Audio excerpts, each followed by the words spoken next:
Hey guys, this is Rachel Warrell. I'm a real estate agent here in the Panama City Beach area. And in today's video, I'm going to do an update on how we're doing 1 year post Hurricane Michael, which was, for those of you who don't know, Hurricane Michael hit our area very hard. It's a Category 5 hurricane, made landfall October 10th, 2018. So we are actually coming up on the 1 year anniversary. So just a quick update from a real estate update perspective. Right after the storm, hurricanes do tend to shake up markets a lot. It's supply and demand, so we'll see a lot of activity happen right after a hurricane. And I was prepared for that. I actually lived in Pensacola after Hurricane Ivan in 2004, which was a very strong Category 3. So it was very familiar to me, or I almost expected it to be a very fast-moving real estate market after the hurricane. So immediately after, like right around October 10th, we saw a lot of closings fall through because there was no electricity, running water, cell phone reception. I mean, it was crazy. But what thankfully did happen, especially for where Panama City is concerned. So the beach, it basically was spared. In fact, Michael was supposed to hit Panama City Beach, and I knew people who evacuated from the beach to in town. And when I say in town, that's over the bridge in Panama City proper. And actually last minute, it shifted and it moved east. So Panama City, Lynn Haven, Callaway, Tyndall Air Force Base, and Gulf County, Mexico Beach, they bared the brunt of the storm. Now, we in Panama City got a lot of wind damage, whereas in Mexico Beach, Gulf County, they had a lot of water and storm surge just because they were on the east side of the storm. And we were more on the west side, so the kind of damage we had was more wind related.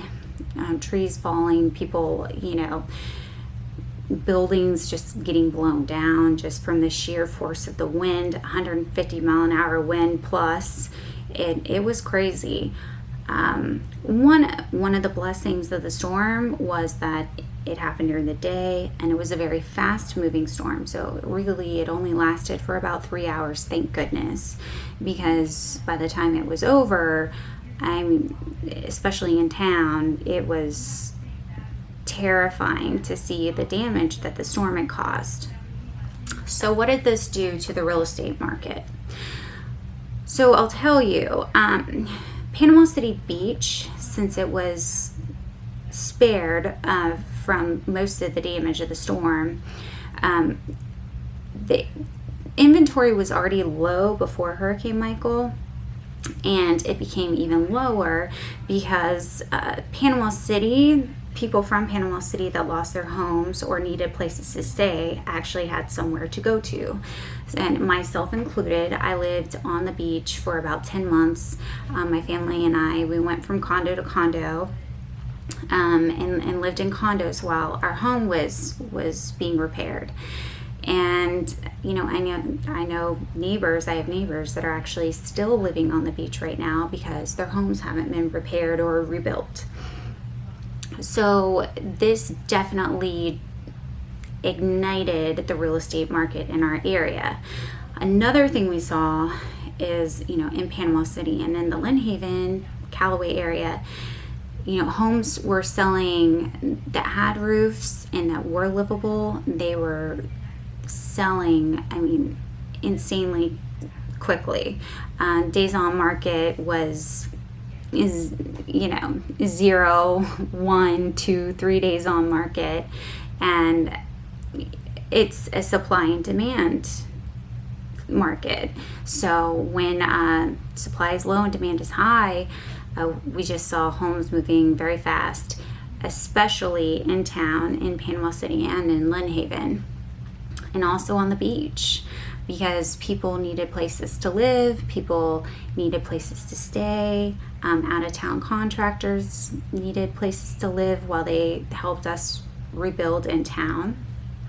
So probably around July, August timeframe, we're starting to see supply start to catch up. People slowly are getting their homes repaired and either ready to live in or ready to sell. And believe it or not, there still are a lot of people out there that are needing to get their homes repaired before they can sell. Now, everyone's situation is different. Some people, their situation is their homes were paid off. They didn't want to wait around for contractors. It's hard to find labor, or they didn't want to wait around for their insurance to pay. So some sellers it makes sense for them to sell their distressed properties as is. However, there are some people that are in the situation where, they do need to wait until the repairs are done to their home so that financially, it makes sense for them to do it that way.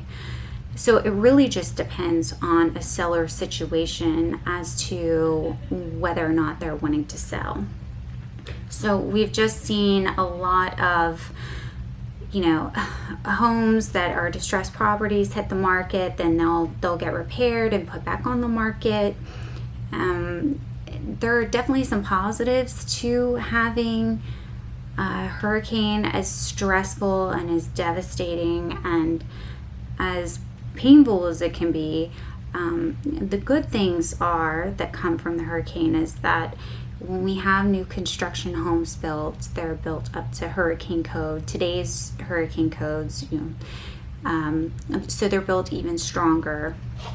And, we start to see infrastructure, get repaired and rebuilt and replaced. So those are good things that can come from a hurricane, and it will take time. We still are in the process of making our repairs, but it will be better. We will be stronger and we will be better than we were before. It's just going to take time. So that's just a little update on where we are post Hurricane Michael. It was a very powerful storm, and like I said, we're lucky it was a very fast moving storm. And what we're seeing in Mexico Beach and Gulf County is they are having to start completely over. A lot of homes, the majority of the homes are gone. So again, we'll see that rebirth and rebuilding of that area. So stay tuned. This is a very interesting market that we're in. There's a lot of opportunities here for people who want to invest and help us rebuild. And there's, a lot of people that need help in this area still. People that need help finding places to live, selling their distressed properties. And I'll tell you, from the bottom of my heart, it is my mission as a real estate agent and as a human being to help as many people as I can. Actually, one of my most favorite deals was being able to help one of my clients sell their distressed property and then buy a new home. And I will tell you, that deal is my favorite. I made $500 off of the sale of their distressed property, but to me, it wasn't about the money. It was about being able to help them get out of their distressed property, and actually they weren't able to live there at the time, but into a new home, and that felt great. So let me know if you have any questions about the market here. If you're out of town, I'll be happy to help answer any questions. If you're here local, feel free to reach out. Like I said, it is my mission as a person, as a real estate agent, to help as many people as I can. Thank you so much for watching, and I will see you in the next one. Have a good day.